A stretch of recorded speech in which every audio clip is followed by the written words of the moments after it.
जो मैं एग्जाम्पल ले रहा हूँ ये एनसीईआरटी की 12th क्लास का पेज नंबर 39 है। इसमें वो क्या लिखते हैं, यहाँ पे वो फिर से टाइटल है डिफरेंसेस इन रूरल सोसाइटी, कि जो ग्रामीण इलाके थे वहाँ पर जो सामाजिक डिफरेंसेस थे वो कैसे थे, क्योंकि इन्होंने, मैं बार बार कह रहा हूँ, डिफरेंसेस को बड़ा करके दिखाना है। तो क्या बोल रहे हैं, it is likely that these differences were based on differential access to land, labour and some of the new technologies in such a situation.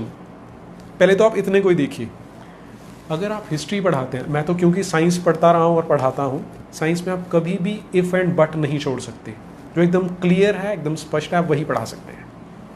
और ये शुरू कैसे करें, it is likely that these differences, ऐसा हो सकता है। जब आप ऐसा झूठ बोलेंगे तो बच्चे हैं वो तो इसको सच मान लेंगे। फिर आगे क्या है, in such a situations questions of control over land must have become crucial, must have become crucial. तो कोई एविडेंस नहीं दिया, बस ये बोल दिया must have become crucial as these were often discussed in legal texts, क्योंकि ये लीगल टेक्स्ट में डिस्कस होते थे। और वो लीगल टेक्स्ट कौन सा है, फिर उसी के बारे में क्या कहते हैं आगे, मैं इसको हिंदी में बोलता हूँ। मनुस्मृति आरंभिक भारत का सबसे प्रसिद्ध विधि ग्रंथ है। विधि ग्रंथ यानी लॉ बुक है, कानून की किताब है। ये इसमें अगला स्टेप है जो हेरा फेरी करने के लिए मायोवादियों द्वारा डाला जाता है। अब आप इसको कल्पना कीजिए, उन्होंने बोल दिया कि लॉ बुक है, और क्योंकि बुक में पढ़ाया जा रहा है और आपका टीचर भी आपको ये बोलेगा, इसलिए हमारे देश का एजुकेशन सिस्टम ऐसा है कि हम मान लेते हैं कि जो किताब में लिखा था और जो टीचर ने बोला था वही सच होगा। लेकिन सवाल ये उठता है कि किसी भी किताब को लॉ बुक या कानून की किताब माने जाने के लिए क्या कंडीशंस हो सकती हैं। आप इसको इमेजिन करके देखिए, ये लगा रहे हैं इल्ज़ाम मनुस्मृति पे। तो पहला मेरा क्वेश्चन होता है कि क्या जब मनु ने ये किताब लिखी है तो क्या वो ये कह रहे हैं कि ये कानून की किताब है। मनु ने कहीं पर भी, पूरी मनुस्मृति में कहीं पर भी ये क्लेम नहीं किया कि ये कानून की किताब है, मैं आज से कानून बना रहा हूँ, इनको माना जाएगा। फॉर एग्जाम्पल बाइबल है या कुरान है, उसमें कहा जाता है कि तुम्हें इसको मानना है, नहीं मानने वाले काफिर हैं, इनफिडल हैं, उनके सर काट दो। लेकिन यहाँ ऐसा जो लिखने वाला है वो ऐसा कोई क्लेम नहीं कर रहा। दूसरा कि क्या पूरी हिस्ट्री में कोई एक भी राजा ऐसा था जिसने ये कहा हो कि मेरा जो कानून चलेगा, मेरा जो शासन चलेगा वो मनुस्मृति के अकॉर्डिंग चलेगा। मैंने जितने राजा पढ़े हैं हमारे देश के, किसी एक ने भी ऐसा कोई भी क्लेम नहीं किया। तो मनुस्मृति लॉ बुक या विधि की किताब नहीं हो सकती। तीसरा क्वेश्चन, तीसरा है कि क्या किसी शासक के कहने पर यह लिखी गई है किताब। मनुस्मृति के स्टार्टिंग में क्या आता है कि कुछ लोग थे जिनमें कुछ विद्वान थे, कुछ ऋषि थे, वो उठ के जाते हैं मनु ऋषि से मिलने और उनसे कुछ ज्ञान जानना चाहते हैं, और फिर मनु जो उनको बताते हैं उसको उन्होंने रिकॉर्ड किया, जिसे आज हम मनुस्मृति कहते हैं। तो किसी राजा के कहने पे, किसी शासक के कहने पर जो किताब नहीं लिखी गई वो लॉ बुक नहीं हो सकती। तो ये तीन क्वेश्चंस पे मनुस्मृति लॉ बुक नहीं हो सकती। चौथा कि जो उसके अंदर लिखा गया है वो प्रिस्क्रिप्शन की फॉर्म में है कि भाई आप ये करोगे तो ठीक है, नहीं करोगे तो तुम्हारी इच्छा है, या उसमें बाइंडिंग है कि करना पड़ेगा नहीं तो सज़ा मिलेगी। क्योंकि कानून तो कानून तभी होता है जब उसके पीछे प्यूनिटिव फोर्स होती है, कि पुलिस है, उसके पीछे शासन है, तब तो कानून की किताब बन सकती है। लेकिन इन चारों क्वेश्चंस का आंसर नो में आता है। तो मनुस्मृति कभी भी हमारे देश में कानून की किताब नहीं रही है, पर बच्चों को ये झूठ पढ़ाया जा रहा है कि ये लॉ की किताब थी, ये विधि की किताब थी। चलिए अब अगली जो लेयर है झूठ की, उस पे आते हैं। ये वही वाला पेज है, पेज नंबर 39 क्लास 12 का। इसमें क्या लिखा, क्योंकि सीमाओं की अनभिज्ञता के कारण विश्व में बार बार विवाद पैदा होते हैं, इसलिए उसे सीमाओं की पहचान के लिए गुप्त निशान ज़मीन में गाड़ कर रखने चाहिए। ये मनुस्मृति में से कोट किया जा रहा है कि क्योंकि बॉर्डर के लिए, सीमा के लिए लड़ाइयाँ होती हैं, तो मनुस्मृति में क्या कहा गया, सीमाओं की पहचान के लिए गुप्त निशान जमीन में गाड़ कर रखने चाहिए, जैसे कि पत्थर, हड्डियां, गाय के बाल, भूसी, राख, खपटे, गाय के सूखे गोबर, ईंट, कोयला, कंकड़ और रेत। उसे सीमाओं पर इसी प्रकार के और तत्व भूमि में छुपाकर गाड़ने चाहिए जो समय के साथ नष्ट ना हो। तो ये बच्चों को बताया कि मनुस्मृति ऐसा बोलती है कि सीमा का विवाद ना हो, इसलिए ऐसा किया जा रहा है। और लास्ट में बड़ी चालाकी से जो क्वेश्चन ऐड किया वो देखिए, क्या ये सीमा चिन्ह विवाद के हल के लिए पर्याप्त रहे होंगे? तो अगर तो मनुस्मृति में इतना लिखा है, फिर तो मनुस्मृति बहुत ही घटिया किताब है कि अगर आप ज़मीन के अंदर गाड़ के लगा रहे हो, इसका मतलब तो लड़ाई को कभी ख़त्म कर ही नहीं सकते। ये तो विवाद पैदा करने वाली किताब हो सकती है। इसीलिए उन्होंने क्वेश्चन भी पूछा। उन्हें पता है कि 12वीं क्लास का बच्चा है, 16, 17, 18 साल का, तो देखेगा यार ये क्या नॉनसेंस है, ये तो हमारे देश की किताबें तो इतनी बेकार होती थी। अब इसकी असलियत क्या है कि एनसीईआरटी क्योंकि ये इमेज क्रिएट करना चाहती है, पहला ये कि सारी किताबों में से बस ये एक ही किताब है, और फिर वो एक ही किताब भी इतनी घटिया है कि इतनी नॉनसेंसिकल बातें करती है। असलियत क्या है, मनुस्मृति में यहाँ पर जब सीमा के विवाद की बात आ रही है तो 20 श्लोक हैं, 245 से लेकर 265 तक 21 श्लोक हैं जो इसके बारे में बताते हैं, लेकिन इन्होंने यहाँ पर केवल एक श्लोक कोट किया है। अब मैं सारे 20-21 कोट नहीं करूँगा यहाँ पर क्योंकि टाइम बहुत लग जाएगा, 2-3 पढ़ रहा हूँ मैं। 2 गांव या समूहों का सीमा संबंधी झगड़ा या मुकदमा खड़ा हो जाने पर ज्येष्ठ के महीने में सीमा चिन्हों के स्पष्ट दिखने के बाद सीमा का निर्णय करें। तो पहली चीज जो बता रहे हैं, ज्येष्ठ का महीना, ये जो मई में आता है, गर्मियों का महीना है, कि सारा कुछ बिल्कुल क्लियर दिखाई दे रहा होता है कि तब ये फैसला किया जाना चाहिए। एक तो वो ये बताते हैं। दूसरा, और सीमा को निश्चित करने के लिए राजा सीमा को बतलाने के चिन्ह रूप वृक्षों को लगवाए। बड़ का पेड़, पीपल का पेड़, ढाक, सेमल, साल और ताड़ वृक्ष और दूध वाले अन्य वृक्षों को, झाड़ वाले पौधों, विविध प्रकार के बांस वृक्ष, सेम की बेल तथा अन्य भूमि पर फैलने वाली लताएं, सरकंडे या मूंज के झाड़ और मालती पौध के झाड़ों को लगवाए। तो इतनी तरह के पेड़ और झाड़ियां बताई हैं जिनको बाउंड्री पे लगाया जाना चाहिए ताकि सीमा का विवाद ना हो। फिर अगले श्लोक में तालाब, कुएं, बावड़ियां, नाले, देवस्थान, यज्ञशालाएं सीमा के मिलने के स्थानों पर बनवाने चाहिए। तो इन्हीं 2 श्लोकों से आपको क्लियर हो जाएगा कि वो कितनी सारी चीज़ें बता रहे हैं कि आपको ये लगानी चाहिए। और इनके अलावा उन्होंने बताया था कि ज़मीन में छिपा कर ये चीज़ें रखनी चाहिए, लेकिन क्योंकि उन्होंने मजाक बनाना था, इसके साथ देखिए क्या जुड़ता है। मैं क्योंकि स्टूडेंट्स के साथ डील करता हूँ तो मैंने देखा कि अगर आप कभी किसी अमेरिकन स्टूडेंट से मिलते हैं, जापानीज़ से मिलते हैं, फ्रेंच से मिलते हैं, तो उन लोगों की बॉडी लैंग्वेज देखिए, उनको अपने देश पे, अपनी परंपरा पे गर्व होता है। और कभी आप अपने देश के बच्चों को देखेंगे तो अपने देश को लेके उनमें आपको वो गर्व बहुत रेयरली दिखाई देगा, क्योंकि उनका सेल्फ कॉन्फिडेंस इन किताबों ने छीना हुआ है जो उनको हीन भावना, इंफीरियरिटी कम्प्लेक्स से भरती है। तो ये उसका एक बिल्कुल लाइव एग्जाम्पल है कि किस तरह से मनुस्मृति को बदनाम करने के लिए इतने सारे श्लोकों में से सिर्फ एक पेश कर दिया गया कि क्या ये सीमा विवाद सुलझा सकता है।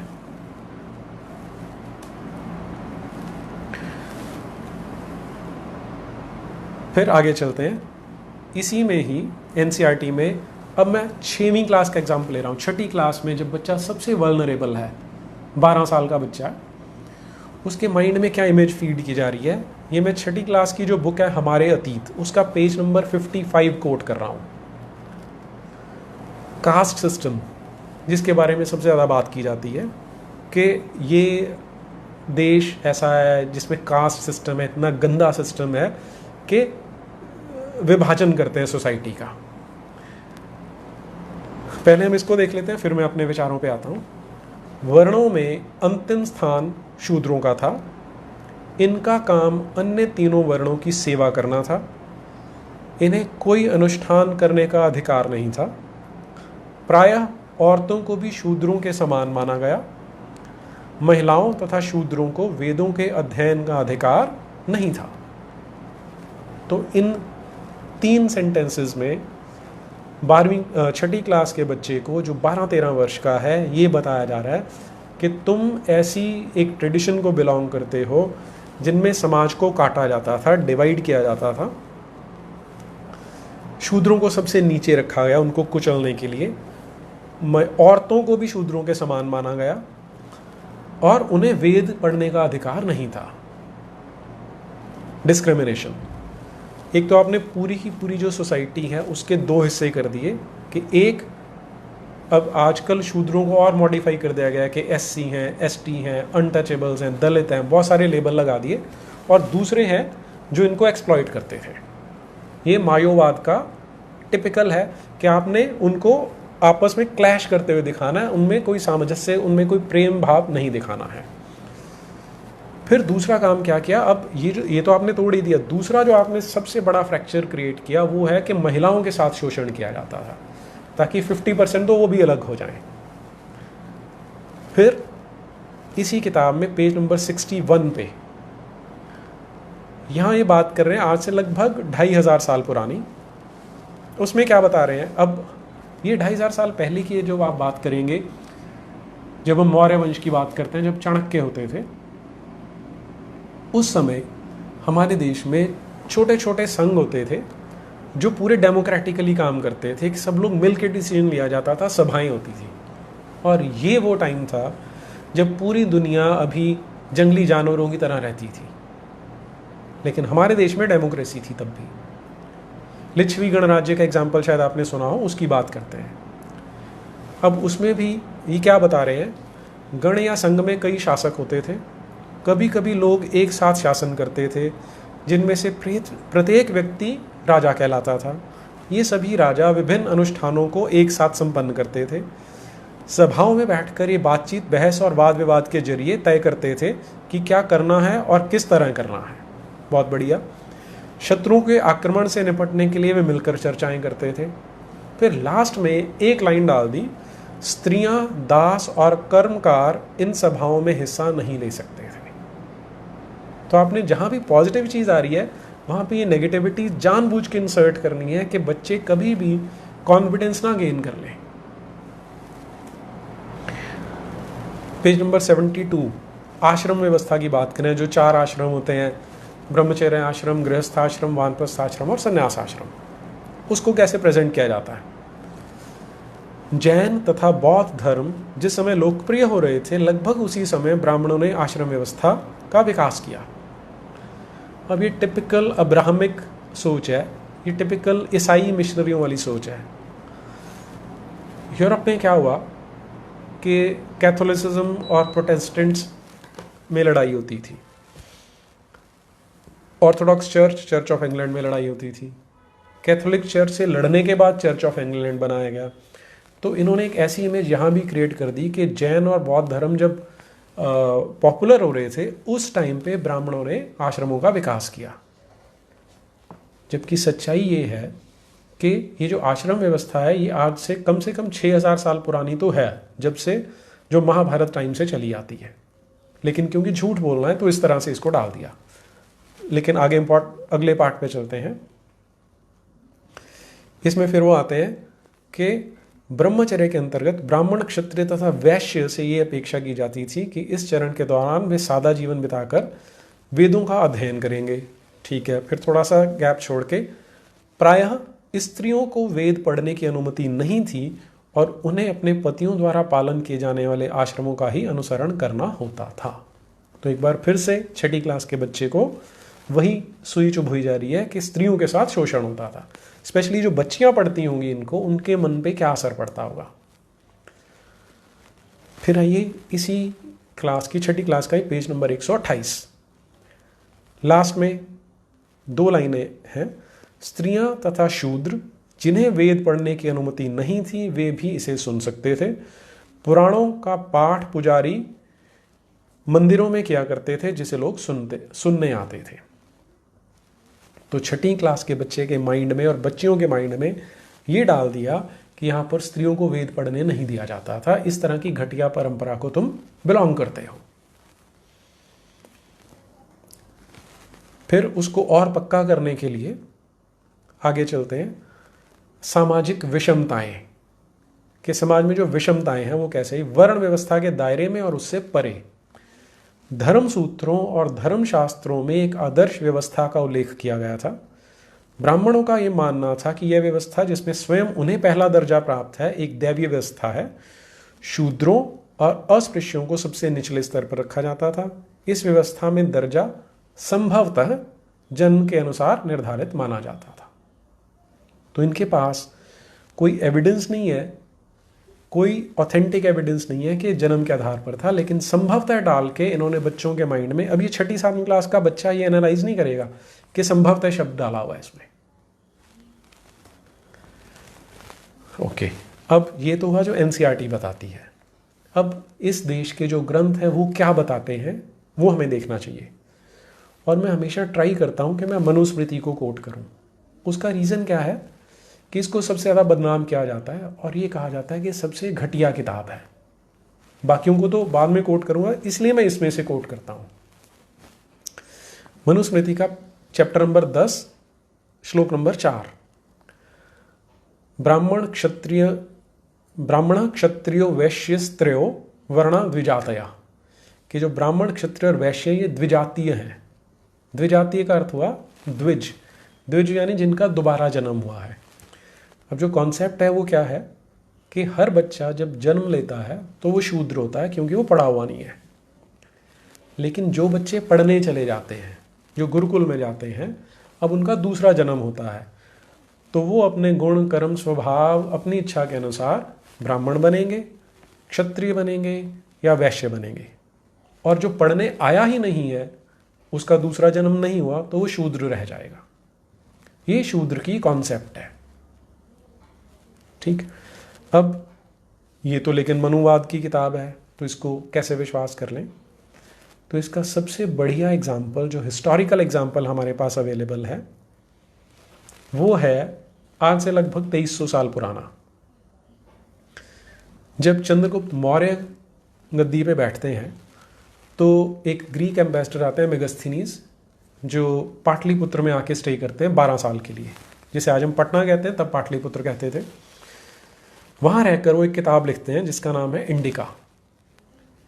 इस इंडिका किताब में वो क्या बताता है, वो यहाँ के सिस्टम को एक्सप्लेन करता है कि यहाँ पर 7 तरह के लोग हैं। उसमें किसान बताए, हंटर बताए, अलग अलग बताए हैं। और सबसे ऊपर वो बताता है, वो वर्ड यूज कर रहा है सोफिस्ट, SOPHIST, सोफिस्ट, जिन्हें हम ब्राह्मण कहते हैं। और फिर वो अपनी किताब के पेज नंबर 213 पे बताता है कि बाकी आपस में एक दूसरे से शादी नहीं कर सकते, कि जो बिजनेसमैन है वो किसान से शादी नहीं करता, किसान बिजनेसमैन से शादी नहीं करता, एक से दूसरे में नहीं जा सकते, कि जो किसान है वो बिजनेसमैन नहीं बन सकता, बिजनेसमैन है वो किसान नहीं बन सकता। लेकिन लास्ट में वो क्या बताता है कि किसी भी क्लास का व्यक्ति यदि वो चाहे तो ब्राह्मण बन सकता है, सोफिस्ट बन सकता है, क्योंकि the life of a sophist is a toughest one, कि जो ब्राह्मण का जीवन है वो सबसे कठिन है, क्योंकि उसको सिर्फ लोग दान देंगे, भिक्षा देंगे, उस पे वो उसको जीवित रहना होता है। तो एक तो यह मनुस्मृति बता रही है कि शूद्र की कंसेप्ट उसने बता दी। देखिए ये जितने का सारे का सारा जो एक्सप्लॉइट करने वाला, शोषण करने वाला नैरेटिव है, उसका बेस क्या है? बेस यह है कि आपने किसी को जन्म के नाम पे डिस्क्रिमिनेट करना शुरू कर दिया कि शूद्र के घर में जन्मा है इसलिए आप इसको शूद्र बोल रहे हो। गलत है, मैं इसको 100% मानता हूँ कि ये गलत है, कि जन्म के आधार पर किसी बच्चे ने किस घर में जन्म ले लिया, इसमें उस बच्चे की कोई गलती नहीं है और उसे कभी भी दंडित नहीं किया जाना चाहिए।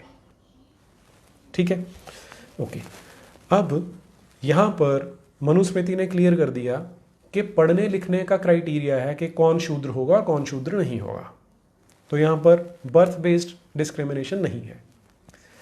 दूसरा हिस्टोरिकल एविडेंस हमें मेगास्थनीज से मिल गया, वो बता रहा है कि कोई भी चाहे तो ब्राह्मण बन सकता है। इसलिए ये कोई ऐसा नहीं है कि विदेशी ब्राह्मण आए थे, उन्होंने कब्जा किया और वो यहाँ पर काबिज होकर बैठ गए, फिर अपने बच्चों को प्रोपेगेट करने लग गए।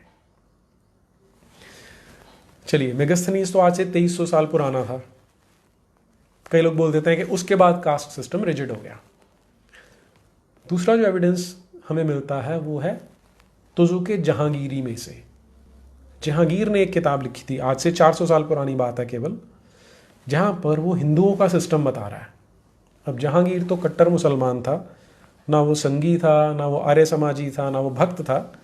वो क्या बताता है, वो सारा सिस्टम यहाँ पे जब एक्सप्लेन कर रहा है तो वो बताता है कि अगर ब्राह्मण के घर में भी बच्चा जन्म लेता है तो उसे तब तक ब्राह्मण नहीं माना जाता जब तक कि वो गुरुकुल में जाके शिक्षा लेना शुरू नहीं कर देता।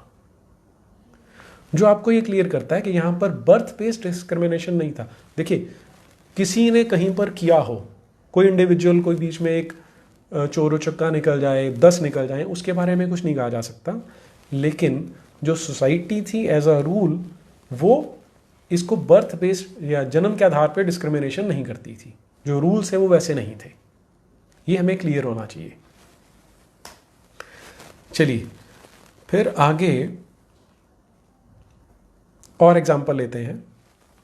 अब फिर से बताया जाता है कि ब्राह्मणों ने क्या किया, यहाँ पे एक्सप्लॉइट करके सबसे ऊपर चढ़ के बैठ गए और यहाँ के लोगों को एक्सप्लॉइट करना शुरू किया और मनुस्मृति को टूल बनाया। अब मनुस्मृति का चैप्टर नंबर 8 है मेरे सामने, श्लोक नंबर 337 और 338। मैं संस्कृत नहीं पढ़ रहा हूँ, केवल हिंदी पढ़ रहा हूँ। ये मैं इसमें से ले रहा हूँ जिसे विशुद्ध मनुस्मृति कहा जाता है। जो बुद्धि युक्त होते हुए भी चोरी करे, उस शूद्र को चोरी से 8 गुना दंड मिलना चाहिए। यानी अगर उसने 100 रुपये चुराए हैं तो उस पर 800 रुपये का फाइन लगेगा अगर वो शूद्र है तो। वैश्य को 16 गुना, क्षत्रिय को 32 गुना और ब्राह्मण को 64 गुना अथवा 128 गुना दंड मिलना चाहिए। विच इज़ परफेक्टली वैलिड कि अगर आप ये बोलते हैं कि ब्राह्मण सबसे इंटेलिजेंट है तो सबसे ज़्यादा सोशल रिस्पॉन्सिबिलिटी भी उसकी है। और अगर जो ब्राह्मण है वो चोरी कर रहा है तो उसको तो सबसे कठोर दंड मिलना चाहिए, और यही मनुस्मृति में भी देखने को मिलता है।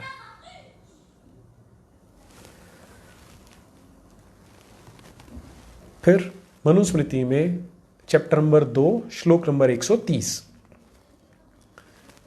कैसे पहचाना जाएगा ब्राह्मण कौन है क्षत्रिय कौन है, क्या वो जन्म से होगा, ये क्लियर करता है। ब्राह्मण ज्ञान से, क्षत्रिय बल से, वैश्य धन धान्य से और शूद्र आयु से वृद्ध होता है। तो जन्म के आधार पे कोई इंटेलिजेंस नहीं मानी जा रही, कोई क्वालिटी नहीं मानी जा रही। अगर उसमें वीरता है तो क्षत्रिय मानेंगे, वीरता नहीं है तो क्षत्रिय नहीं माना जाएगा। That's it, as simple as that.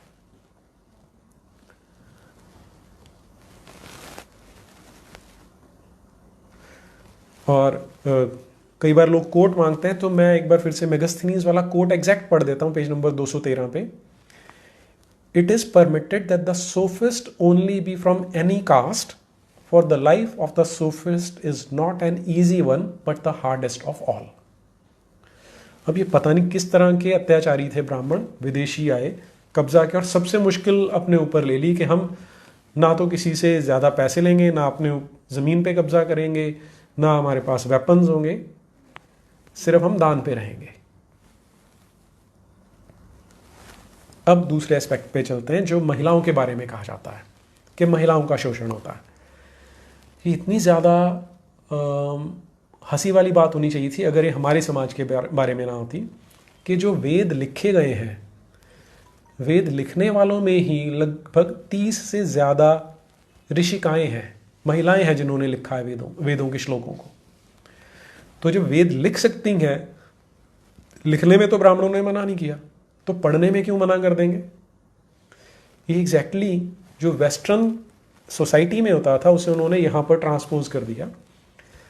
जब प्रिंटिंग प्रेस का आविष्कार हुआ था तो वहाँ पर चर्च का कंट्रोल होता था यूरोप में, डार्क एजेस कहते थे उसे। तो उन्होंने कहा कि सिर्फ एक ही किताब छपेगी और वो होगी बाइबल, और बाइबल को महिलाएं नहीं पढ़ सकती हैं। ये वहाँ की इंजंक्शन थी। एक बहुत लंबे पीरियड तक बाइबल महिलाओं के लिए बैन थी। अब क्योंकि वो सोसाइटी से उठ के आए थे इसलिए उन्होंने यहाँ भी सेम चीज़ डालनी थी, तो उन्होंने बोलना शुरू कर दिया कि यहाँ पर महिलाओं को वेद नहीं पढ़ने दिए जाते थे। और उन्होंने ज़्यादा चांसेस ये कि उन्होंने ही मनुस्मृति में अपने आप मैन्युस्क्रिप्ट लिख के ये चीज़ें बीच में डाल दी होंगी। अब मनुस्मृति महिलाओं के बारे में क्या कहती है? यत्र, ये श्लोक नंबर 56 है, और अगर हम इसके क्रिटिकल एडिशन देखेंगे तो श्लोक नंबर 36 है ये। यत्र नार्यस्तु पूज्यन्ते रमन्ते तत्र देवता, यत्र तास्तु न पूज्यन्ते सर्वास्तत्रा फला क्रिया। इसका मीनिंग आगे बताते हैं, जिस कुल में नारियों की पूजा अर्थात सत्कार होता है उस कुल में दिव्य भोग और उत्तम संतान होते हैं, और जिस कुल में स्त्रियों की पूजा नहीं होती है वहां जानो उनकी सब क्रिया निष्फल है। ये मनुस्मृति कह रही है, जो सबसे घटिया किताब बताई जाती है। और वैसे भी आप कल्पना करके देखिए कि जिस समाज में देवियों की पूजा की जाती है वो इंस्टीट्यूशनली कभी भी महिलाओं का शोषण नहीं करेगा। इंडिविजुअली कर सकता है लेकिन समाज के रूप में नहीं करेगा। और यहाँ जो सबसे नीच किताब बताई जाती है महिलाओं के दमन वाली, वो ये बता रही है कि जहाँ महिलाओं की पूजा यानी उनका सम्मान होता है वहां पर देवता निवास करते हैं।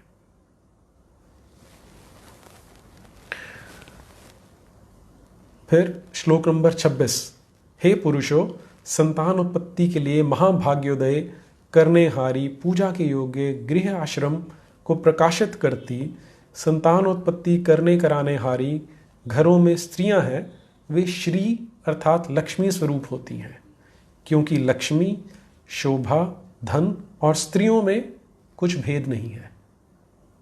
तो स्त्री को लक्ष्मी से या श्री, महिलाओं की तुलना श्री से या लक्ष्मी से की जाती है।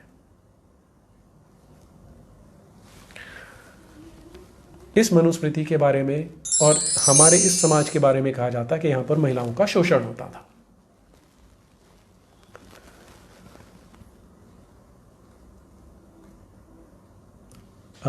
मुझे लगता है कि मैंने काफ़ी समय ले लिया और आपके साथ ये सब शेयर करने का मेरा पर्पज़ यही था कि आप सब यंगस्टर्स हैं, आपको पता हो कि किस तरह से समाज तोड़ा जाता है।